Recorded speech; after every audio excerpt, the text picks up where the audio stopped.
Hello everybody, hope you're doing okay and welcome to my cabin. Now, do you see a bit of a problem here? I've got absolutely no more space for my shoes.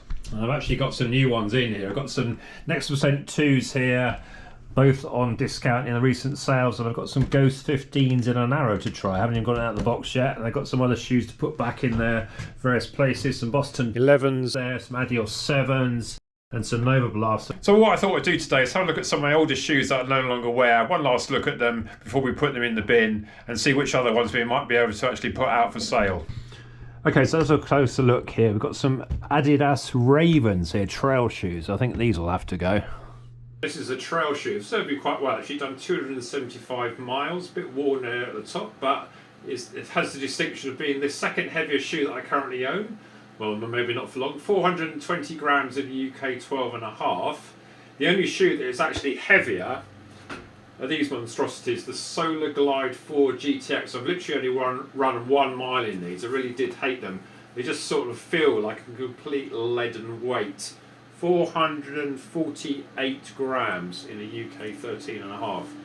They are a GORE-TEX shoe. If anything is good for them, but I haven't actually put them in for any water yet. I keep meaning to actually try these and see if I actually sink, because they're so heavy that it'll literally leave a hole in the road, I think. Okay, so I've got a bin here. I think these will have to be the first one in here. I'm not actually going to actually bin them in terms of putting them in the waste, so I'm going to take them to a shoe shop up the road. We've got one of those little bins you can recycle shoes in, so hopefully I'll be able to have some use to somebody else. And here's the other one. So next we've got some Brooks shoes I need to get rid of. These are the Brooks Launch 5 and 6. The 5 here on my left and the 6 on the right. I've actually got 2 pairs of the 6. Now these actually served me quite well. I used to wear the Adizero Boston, and when they became a bit small I transitioned into these Brooks Launch shoes, and they've got quite a good alternative actually. I found them sort of reasonably lightweight. They're about 320 grams in a 12. But I've suddenly come to realise that I'm no longer a 12, I'm more of a 13. So this was kind of like a sort of a fairly lightweight trainer, sort of everyday trainer that do it all thing. Grip's not bad on the back there. So I got well over 300 miles in both of these shoes. I had another pair of the 6, which I got to about 200. So I think they've done well. I actually got a Brooks Launch 8 as well. So I don't think I need any more of these shoes. So I think these will have to go as well. Now next up we've got some rather battered here, Puma H-Street. Back in the day before Puma started making shoes with soft foams, they used to come out with these sort of things. Basically these are like spikes with no spikes. This is kind of in the minimalist era about 10 years ago. I think I picked up a pair of these. I found a job lot in a sort of Puma outlet store. I'm not sure you can really run in them. I think I tried to once, but there was a thread on Let's Run, famously, where a guy used to do all his training in a pair of these, like 20-mile runs, whatever, marathons, whatever. And I think a load of people sort of bought into the craze and started running in these. And this guy became a bit of a sort of a godlike figure on Let's Run back in the day when I actually sort of used to pay any attention to it. So yeah, I got a pair of these and thinking, oh, this is crazy. How can you possibly run in a pair of shoes with no stack, basically? And whatever stack there is, it's just basically rock hard. But yeah, they are kind of amusing. I used to wear them more casually, to be honest. I mean, they are quite light, 214 in the black pair, and the sort of silver one is sort of like a pseudo leather one. It's a bit more heavy at 230. But I mean, they're about the same weight, at least the black pair, as a pair of Street Flies. But yeah, I think you'd certainly feel the road if you had a pair of these on. So I think these will have to go, and also the fact that they are ridiculously small for me. I mean, they just look small, don't they, compared to the shoes I normally wear at the moment. And these notionally are a 12, but they might even be 11. I don't think I can even get them on anymore. So right, I think these will have to go. Okay, next up is a pair of Cloudfoam Lite Racers from Adidas. Now these aren't really running shoes, they're more casual shoes, but they were incredibly comfortable. I think I picked these up for 20 quid in a sale. You probably could see me coming with a red shoe in a 12.5, but you can see here I've kind of worn away at the heel counter, and the sort of shoe for some reason I sort of kept. I think I'm becoming a bit of a hoarder. My wife sort of accuses me of hoarding stuff, so I need to get out of that habit. You can see it's totally worn there at the top, so I've done a lot of driving, a lot of walking in these things, and the occasional running for the bus, but I think they'll have to go, won't they? Before I chuck them out, with these red ones, I used to wear these insoles here, these body partner ones, which is really handy sort of insoles to have when you had like Achilles problems, because they really used to raise your back up and give you a bit of arch support. So it did actually make a shoe that is actually probably a bit smoother, a bit longer, because it kind of raises your arch there. quite nice to sort of walk about in. Felt like I had a lot of support.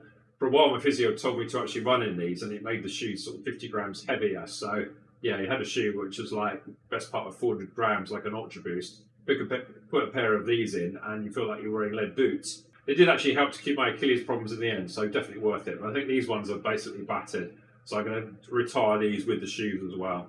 Okay, here we go. Okay, so you might think this is a bit of an Adidas Clearout, but this one here is the Adidas Boston 6. And you can see I've had a bit of surgery with it. I'm trying to make it actually fit me a bit longer, because these used to come out really, really short. This is a UK 12.5 notionally, but I think it's more like about a 12, even 11.5. Came out really, really short. So I used to really like the shoe. The Boost midsole here, the very sort of lightweight feeling of them. But yeah, just really too small, I'm afraid. Kind of wish they had a shoe like this now in 13.5. I think actually, in retrospect, Boost is sort of like come back, be forgiven. I think I'd much rather prefer a little bit of Boost there than the light strike stuff in the Adidas Adizero SL that I've reviewed recently. But sadly, it's not to be. I think shoes now either have masses of stack or a carbon plate, rather these sort of shoes, sadly, not really any popular anymore, it seems. So I'm afraid I'll have to go. That's when you thought the red shoe clear out is finished. We've got another one here. This is the Adidas Supernova Glide 8. Now, this is another shoe that I sort of transitioned to after using the Boston. These used to come up slightly longer in a 12.5. Of course, Adidas stopped at a 12.5 until very recently, so I used to have to sort of squeeze into them.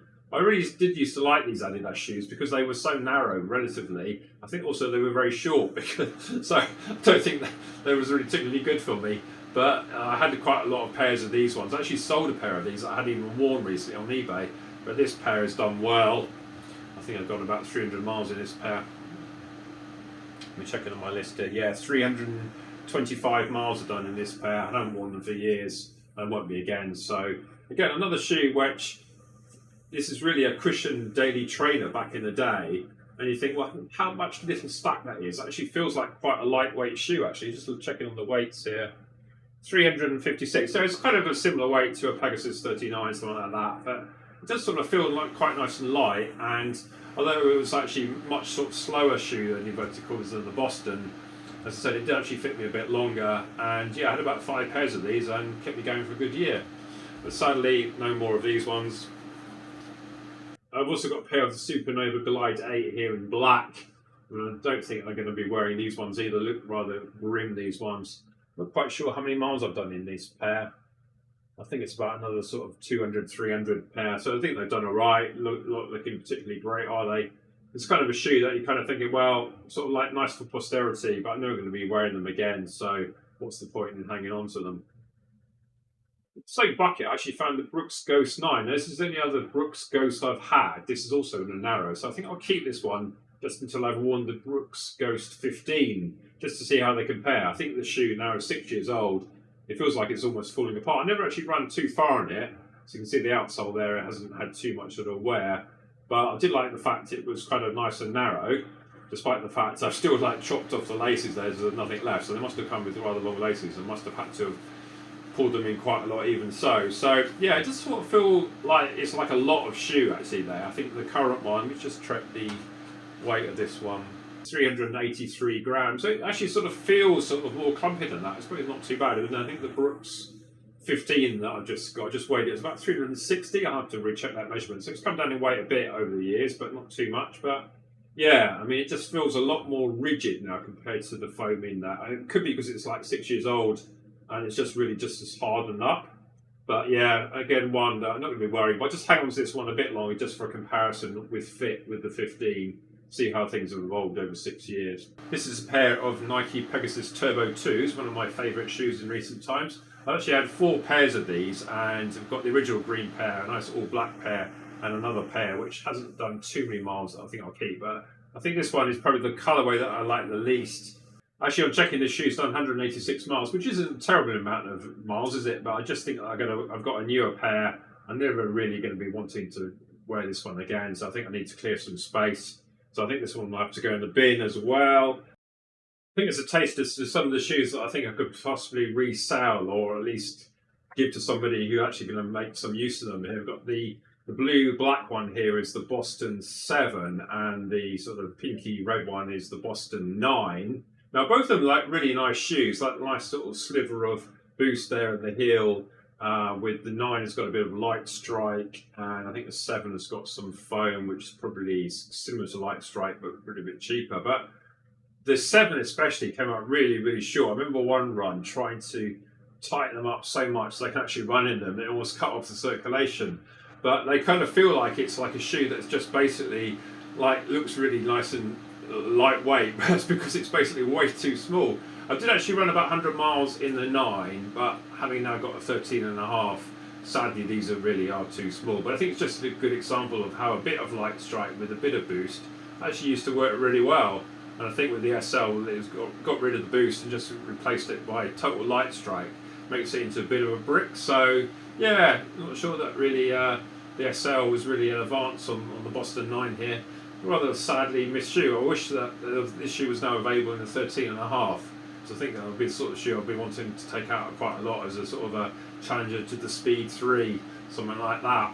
And also the final one, so I've also got a Prime X here and a 12.5, and now I've got a 13.5 in the Prime X. I don't seem to do a strong version in the 13.5, but this one now is rather surplus to requirements, and considering it costs £230, I think I want to see if I can get some resale value for that. And I probably get some clean it up.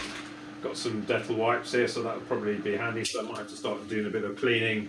But yeah, if anyone's interested in these shoes and you're that 12.5, then let me know in the comments, and we'll see what we can do. I'd rather go to a good home than just me making the odd 10 quid for a pair of knackered shoes, basically. But anyway, I hope you found this interesting, and like and subscribe and all that, and we'll do another one of these soon. Okay, thanks a lot then, bye! Oh no! Rex!